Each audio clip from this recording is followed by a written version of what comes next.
For more on this breaking story, I'm joined by Sarah Morris in London and Dan Ashby in Moscow. Let's start with Sarah Morris. Hi, Sarah. Tell us first how authorities actually identified these suspects, and do they have any idea where they might be now? Well, they're not letting us know if they know where they are at the moment. The way they've identified them, Andrea, is through meticulous combing through CCTV footage. Now, they found images of these men. They were able to cross-reference them with the records of people coming and going from the UK. And from that, they were then able to put together a timeline, if you like, of what these two men were up to while they were in the UK. So we know that they flew into the UK from Moscow on the 2nd of March. Now, that was 2 days before the attack. Now, that night, the 2nd of March, they stayed in London. The next day, the day before the attack, they got up and travelled by train to Salisbury, where the attack happened. Now, police believe this may have been a reconnaissance trip. They then returned to London, spent another night in London, and then on the day of the attack, the 4th of March, they returned to Salisbury. Now, they were pictured on CCTV outside the Skripal family home, Sergei Skripal's home in Salisbury. It's believed by police that they then managed to contaminate the Skripal family door there, the front door, with the Novichok agent.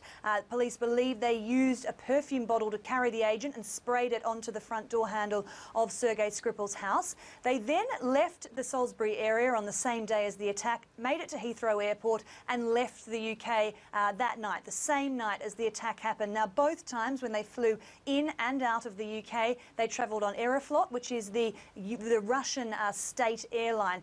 And police, as far as they know, don't think that these two men have since returned to the UK, but they don't know where they are at the moment.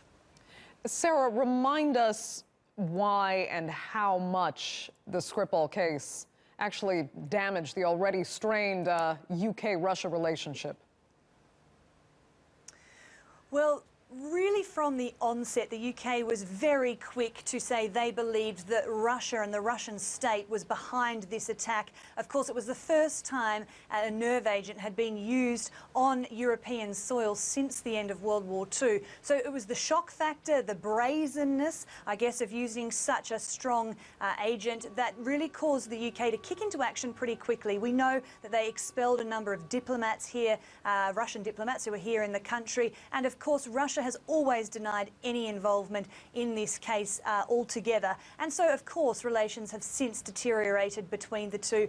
It's very interesting watching the way police have carried out their investigation. We've also involved the Organisation for the Prohibition of Chemical Weapons, who have now confirmed that this case, the poisoning on the Skripals, they believe is linked to the second case. You might remember another couple, Dawn Sturgis and Charlie Rowley, a little bit later in Salisbury there, or nearby town Amesbury, were also poisoned. It's now understood that the same Novichok agent was used in both those attacks, and police are considering both those incidents to be really one and the same. They think the second incident happened perhaps inadvertently, that the second couple stumbled across leftover Novichok agent, and that's how they became sick. Very sadly, Dawn Sturgis actually passed away. So the UK is taking this extremely seriously. They see this as a state-on-state attack. Okay, let's get to Moscow now, and Dan Ashby can join us there live. Hi, Dan. Russia has always vehemently denied any knowledge or involvement in this attempted murder. So what is the Kremlin saying now about these two Russian suspects that have been identified? Yes, exactly. Moscow has stuck to that line all along. There is no chance of them deviating from that. Already, it seems that the Kremlin was expecting this to happen. They might have been tipped off about it because there were lines coming out this morning saying that Moscow wanted to see some coherence from London, because the accusation from Moscow is that this is all a Russophobic campaign from London against Russia. It's unfair. They have complained all along, as they have just done again in the last hour, that Russia has not been allowed to cooperate on the investigation, has not been allowed to see the evidence in the investigation. And they've just come out, the Foreign Ministry, to say this phrase, this is informational warfare. So they are painting this as propaganda that's coming out of London without any evidence. Now, I think they will be saying that no matter how much evidence that the Metropolitan Police continues to publish, because they simply don't trust it. They say they haven't been given access to the information. So no matter how this develops in the next few days, you can expect Russian politicians to be coming out just as strong, accusing Britain, London, Downing Street of being biased in this investigation and just trying to unfairly tarnish Russia. Right, and Russia's complained that not only are they willing to cooperate, but they just need to see some of the evidence that the United Kingdom says it has that convicts Russia of its complicity in this attempted murder.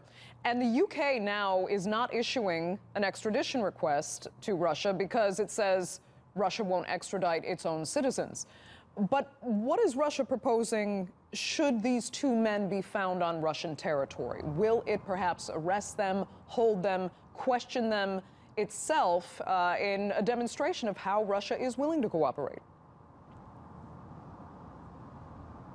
No, there's absolutely no chance that Russia would ever extradite its own citizens to the UK, particularly as I say, it's been rubbishing this investigation. When you look at previous incidents similar to this, Litvinenko, the men suspected in that attack, who Britain published their own evidence about again, those men haven't been extradited. If anything, they've gone on to have good careers here in Moscow. So there's little chance of Russia cooperating with Britain on this. And as I say, they just do not believe the evidence. Already in the last 30 minutes, we've got a line saying that they have those names, they say, mean nothing in Moscow to them. So they are just denying that those names have any significance. So no, I think if those men are found, they will not be transferred to Britain.